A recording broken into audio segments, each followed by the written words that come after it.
karena kasus hari ini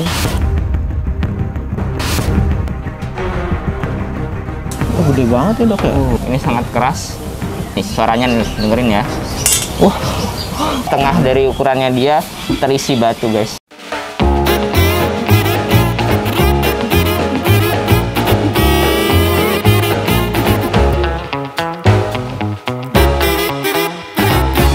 Diary Dr. Roy. Assalamualaikum warahmatullahi wabarakatuh. Ya, kembali lagi dengan saya Dr. Roy Hakim. Kali ini ditemani sama kiper Jenny ya, kiper kura-kura. Karena kasus hari ini kita akan nekropsi sulcata, baby sulcata kecilnya. tapi bukan sulcata yang ada di sini ya, guys. Ya, betul. Jadi ini tadi pagi ada berita dari teman saya ya, berita sedih. Jadi teman saya udah sering melihara kura-kura. Oh, dia juga punya kura-kura banyak, Dok? Banyak.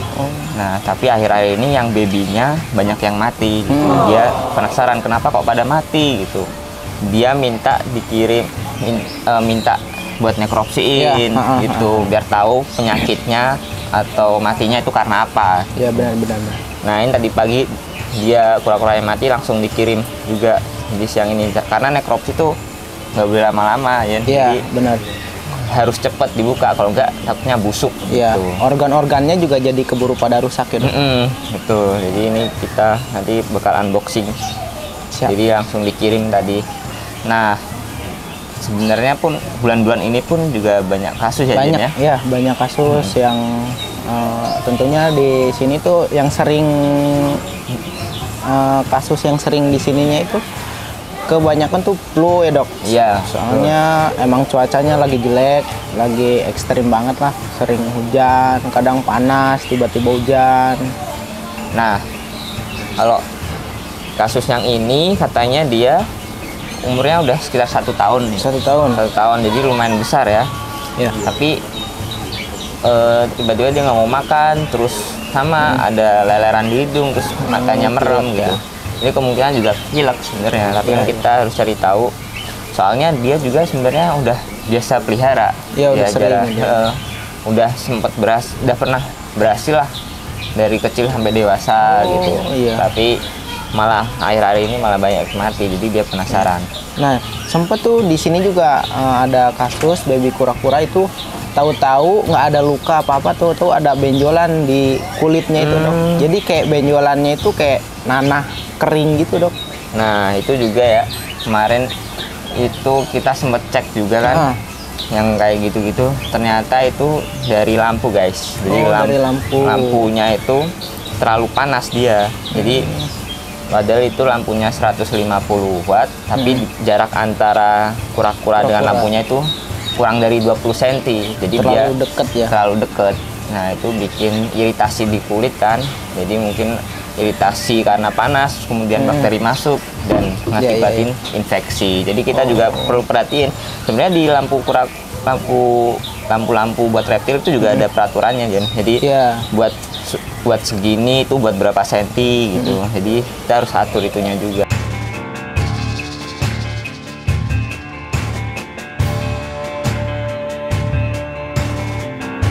Ini hampir sama yang seumuran yang di sini tuh umur 3 bulan, Dok. 3 bulan, 4 bulan hampir sama segini. Nah, dia tuh juga sering ngeluh tuh. Kok kura-kuraku kok pertumbuhannya lambat gitu. Iya. Dia juga nanya gitu juga. 6 cm padahal dia hampir setahun, tapi Tahun ya berarti lama juga ya gedenya.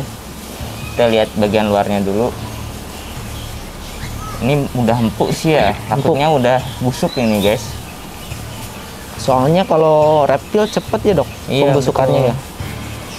Takutnya udah busuk, mungkin matinya semalam kan, dia nggak tahu. Baru juga. ketahuan pagi. Iya, baru ketahuan pagi.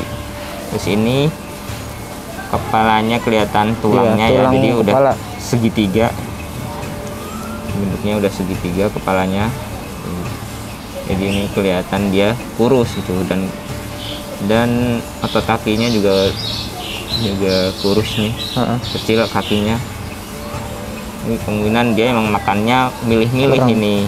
Nah, bisa jadi sih, Dok, ini nggak makannya itu udah 2 hari 3 harian kali ya? Iya, jadi biasanya kalau kura-kura baby kayak gini matinya karena nggak makan. Jadi matinya nggak makan, nggak ada energi, dia jadi kurus ya kan, terus akhirnya dia mati. Nah, kalau dari ekornya nih panjang ya Jan ya? Panjang. Ini kemungkinan Panjang, jantan ya, berarti. Ini kurus juga, tapi nggak ada ektoparasit di luar, nggak ada caplak, nggak ada luka juga ya. Nggak ada. Ini aman. Oke, kita mulai buka.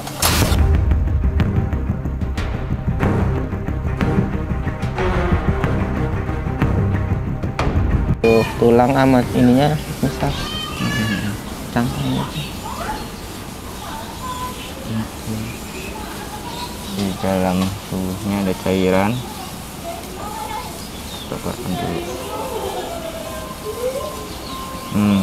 Hijau banget cairannya. Cairannya pun berlendir ya, nggak yang cair banget gitu. Iya.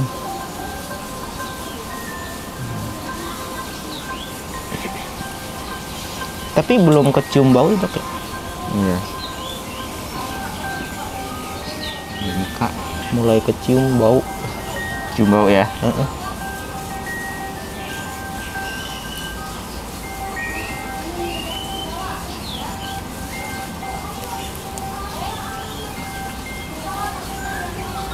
Tadi cairannya dari mana itu ya? Itu apa?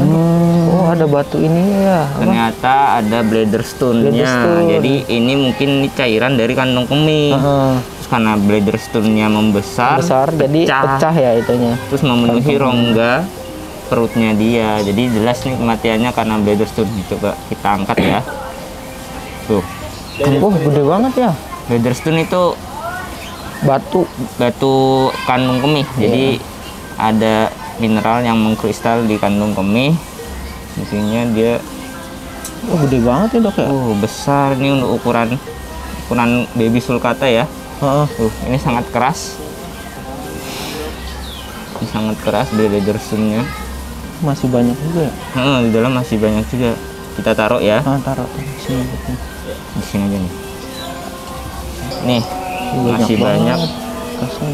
Ini kayaknya di belakang sini besar Dok. Nah, wih, gede banget. Di belakang sini. Jadi ini yang nyumbat nih kayaknya Iya, nih. iya itu. Jadi dia nggak bisa mengeluarkan. Nah guys, jadi udah ketemu satu bladder stone yang sangat keras ya. Iya. Nah, kita coba Itu cari. ukurannya gede banget sih. Iya, Lumayan. besar untuk ukuran sulcata yang sekecil ini itu termasuk besar. Nah, kita coba cari yang lain. Kayaknya masih banyak itu Dok. Dengan Ada kan juga. aku gunting. Nih, banyak. Kita keluarkan satu persatu ya. Wow, Wow, gede banget guys. guys, Tuh, ini besar banget. gimana mau bisa ini ya apa buang Besar, air ya? Iya. Jadi ini adalah kumpulan protein, kalsium, lemak Iya. yang nggak kebuang dari tubuh dia, dari kantong kemih. Jadi menumpuk, lama-lama menumpuk, jadinya jadi batu seperti ini. Nah, buat pencegahannya nih Dok, kira-kira pencegahannya gimana sih Dok? Soalnya kan di sini kebanyakan kasusnya itu kayak apa? Cacingan, flu. Kalau sampai ke Bladder stone nggak pernah ya? Iya, nggak Ya. pernah kalau di kita gitu. Jadi kenapa bladder stone itu bisa terjadi itu karena dia makan banyak, makannya kita nggak atur gitu. Jadi dia makannya banyak gitu, apa aja dimakan, kayak sayur-sayuran gitu kan, dia banyak protein, Iya. banyak kalsium Benar, gitu. Tapi minumnya sedikit. Nah, jadi dia dehidrasi.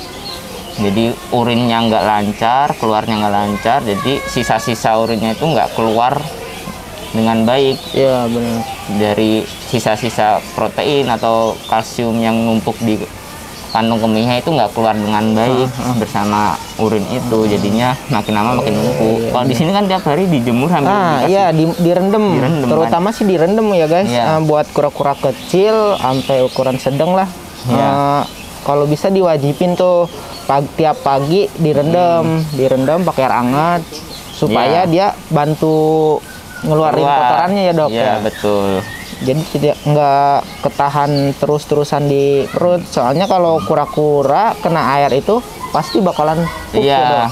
keluar pupnya, keluar juga uretesnya. Iya, Ini kan uretesnya. putih-putih uretes ya, jadi keluarnya bagus. Kalau kita juga bisa melihat indikasi bladderstone itu dari uretesnya yang udah mulai bergerigi, udah mulai berpasir, itu Iya, dari udah uretes. ada indikasi takutnya kalau itu menumpuk akan jadi bladderstone gitu. Jadi kita harus juga tahu urinnya itu keluar dengan lancar apa enggak kura-kura ini. Iya. Gitu.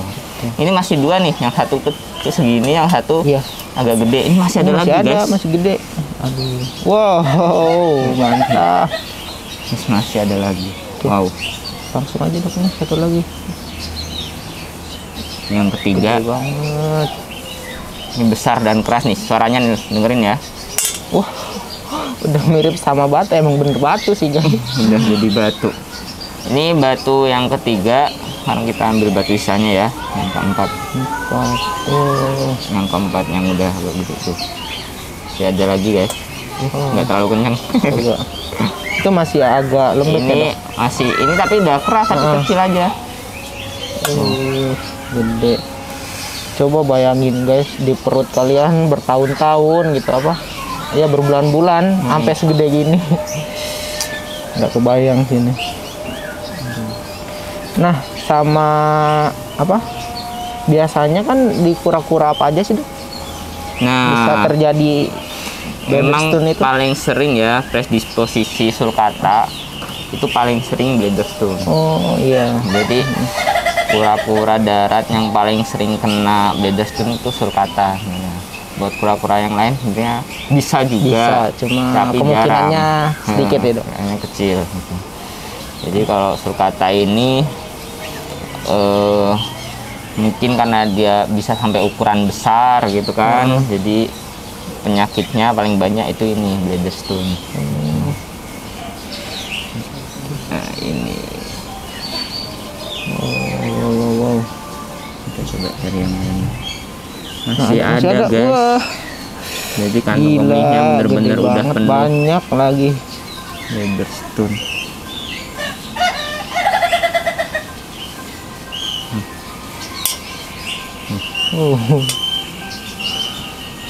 Itu masih ada, Dok, kecil lagi. Kecil ya.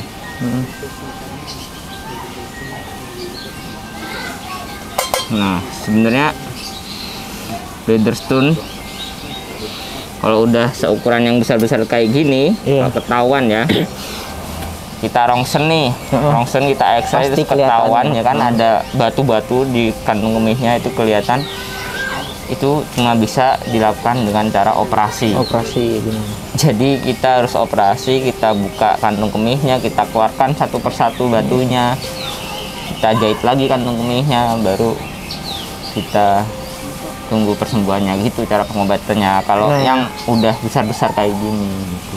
Namun buat kura-kura atau reptil sendiri itu buat penyembuhannya itu lama banget ya, Dok? Iya betul. Jadi memang banyak yang tidak selamat sebenarnya kalau udah Iya, ada penanganan operasi ya.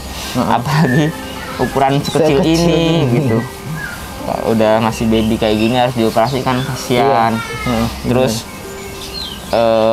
kalau emang ada gejala indikasi bladderstone gitu, kelihatan masih bergigi gitu, nah itu baiknya kita ganti pola makannya dia yang bagus, yang baik.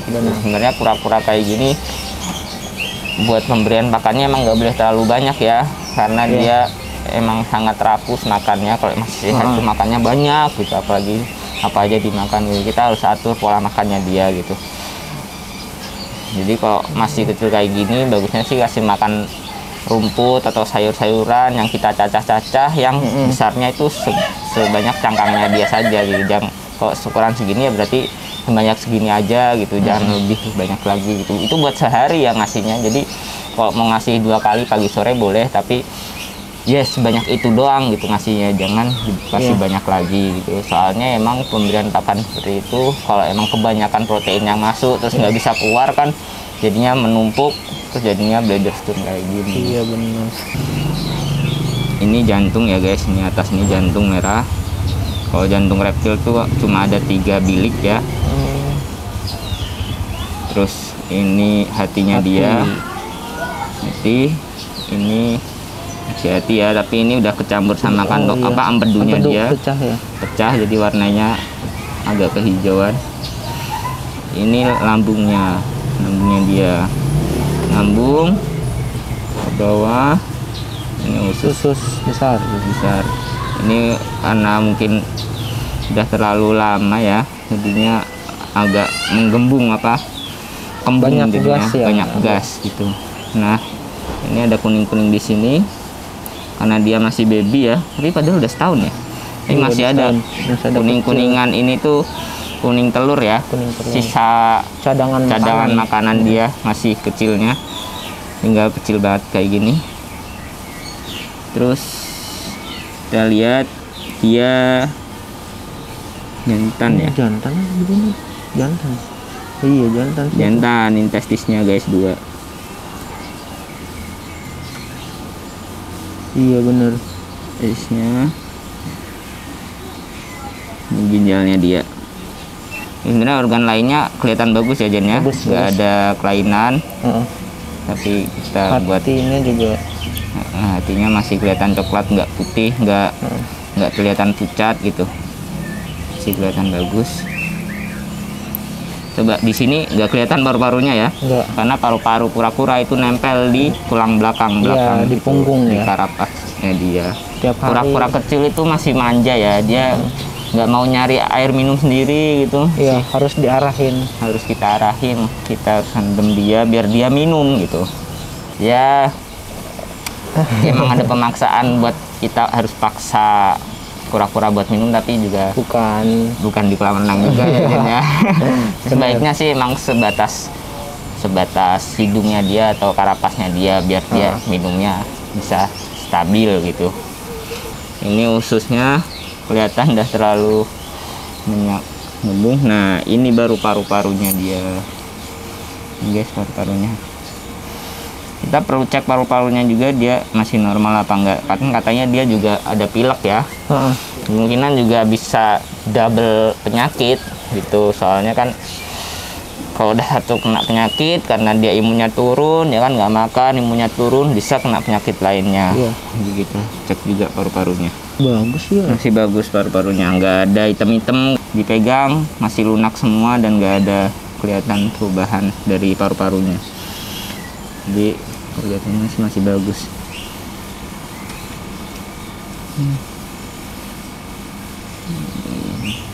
Berarti kemungkinan sih nggak ada lendir juga ya Jen ya? Nggak ada. Berarti kemungkinan emang penyakitnya cuma bladder stone gitu. Nggak ada pilek, nggak ada ini. Tapi emang kalau udah kura-kura lemes, nggak mau makan, emang kebanyakan dia bakal merem ya. Iya, merem. Dikira sakit mata atau apa, padahal dia sebenarnya menahan sakit di dalam perut dia. Dia nggak aktif tuh. Ini bagus, nggak ada pileknya. Sebenarnya mulutnya juga bagus ya, nggak kemana, nggak kanan ke kiri. Giginya juga masih bagus, nggak mengsong ya. Iya. Nah, ini kita mulai bukain organ-organnya ya. Sama lambung. Ini masih ada anginnya. Biasanya kalau dibuka ini lumayan ciumannya. Wangi banget. Buka lambungnya. Ya, enggak semua ya. Iya. Punya kita mau lihat ada parasit enggaknya juga kan di dalamnya. Gasnya udah keluar.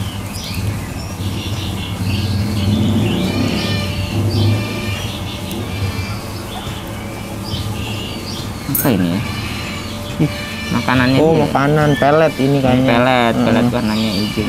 Oh iya, ini pelet. Mungkin ada yang ungu juga. Dia sempat nyepet kali ya. Buat masukin makanan. Ngasih makan. Ini pelet sisa makanannya. Ada cacingnya itu. Ada. Nggak ada ya. Hati juga aman sih sebenarnya, tapi warnanya jadi berubah soalnya empedunya pecah. Oh, sebenarnya nggak pecah sih Jen. itu. Oh Masih gede ada. ya. Agak gede karena karena makan. nggak mau makan gitu. Empedu kalau kura-kura nggak mau makan biasanya akan membesar kayak gini. Tuh. Aman sih. Kita coba buka ususnya. Nah, biasanya cacing tuh adanya di usus.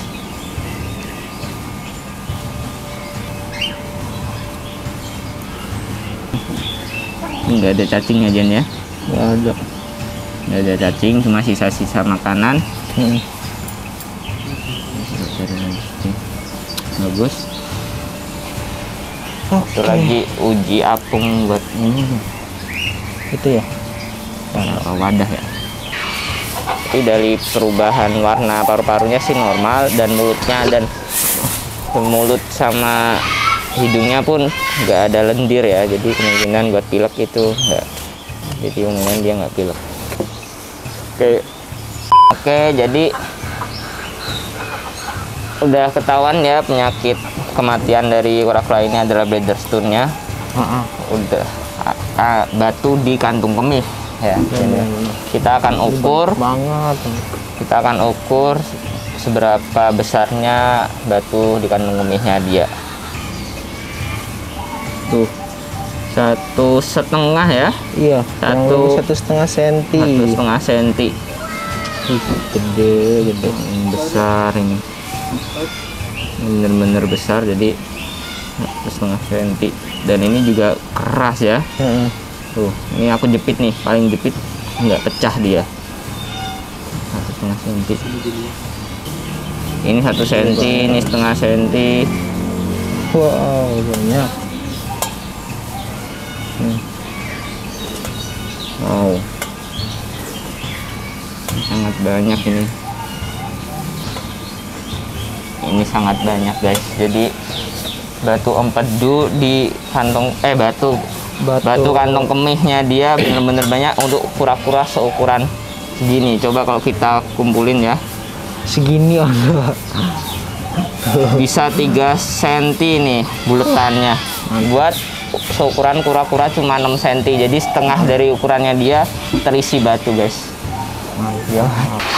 Mau ngabarin nih, tadi sulcata lo ternyata kena Bladderstone lagi. Oh, Bladderstone lah ya. Iya, randomnya mungkin agak dipaksain, jadi kelihatan dia bener-bener minum gitu. Soalnya dari ini ntar gue fotoin ya, dari batunya itu bener-bener gede dan keras gitu. Dari kecil berarti emang harus direndam-rendam terus. Ini udah berbulan-bulan pasti dia udah penumpukan batu kayak gini. Iya, bener-bener itu. Kalau berkelihatan ini sih apa namanya, kayak bertahap gitu, makin parah gitu. Dan sayuran terus. Terus kalau kayak gitu, kalau udah telanjur gitu, biasanya ini ya tinggal dioperasi ya, nggak ada jalan lain ya. Iya, kalau emang udah terlanjur terus sudah gede banget, harusnya harus dioperasi. Tapi kalau kura-kura kecil sih agak susah ya, buat pos operasinya itu agak susah. Jadi baiknya emang pencegahan sih kayak gini tuh. Kalau udah kelihatan oratesnya banyak nih yang keluar nih, putih-putih dari kencingnya keluar banyak, mending langsung ganti pola makan, terus minumnya dibanyakin gitu, biar keluar semua itu putih-putihnya. Ini Pak. Oke. Jadi Waduh. Itu penyebabnya apa, Dok? Bisa seperti itu? Bladderstone. Jadi Bladderstone penyebabnya itu dia pemberian makannya banyak. Dia makannya banyak tapi minumnya kurang, kebanyakannya seperti itu. Tapi di lain sisi emang sulcata itu sering banget terkena penyakit Bladderstone. Keseimbangan pakannya juga kurang diperhatikan ya? Iya betul. Jadi mungkin dia melihatnya dia makan banyak gitu, tapi dia kurang minumnya sebenarnya gitu. Oke. Dan memang kalau sulcata itu minumnya itu memang harus sangat diperhatikan. Makanya gue pernah ngasih alternatif bahwa si sulcata tuh harus dipaksa minum Iya. dengan diberikan dia ditenggelamkan, tapi harus diperhatikan. Nah itu akan dipaksa untuk minum. Kalau nggak seperti itu dia akan seperti ini juga. Iya, betul, Pak. Gitu. Aduh, yang jelas setiap hari sulcata itu, apalagi bayi-bayi itu, setiap hari harus direndam oleh air. Pilihannya adalah bisa sampai sebatas kepalanya, sampai tidak tenggelam. Itu bisa pas sampai 15 menit, Iya, 20 menit. kurang Tapi alternatif lain, kalau di kita itu secara berkala, seminggu ya sekali lah ditenggelamkan, tapi cuma diperhatikan cuma 5 menit, udah gitu diambil lagi seperti Iya. itu, supaya dia cairan tubuhnya tidak kekurangan gitu ya dok. Iya, Ya? betul. Dan cairan yang ada di kandung kemihnya bisa keluar sama urinnya dia. Jadi cairan sisa-sisa makanannya itu nggak menumpuk di dalam kandung kemih. Oke. Ini benar-benar keras loh, Pak. Iya itu gila, banyak Bener-bener banget lagi. Batu udah Aduh, benar-benar kasihan. batu. Oke guys, mudah-mudahan jadi ilmu untuk kita semuanya ya. Lebih Amin. hati-hati lagi, apalagi untuk ukuran tortoise bayi ya. Ya, betul, Pak. Oke, ini dia diary Dr. Roy. Bye.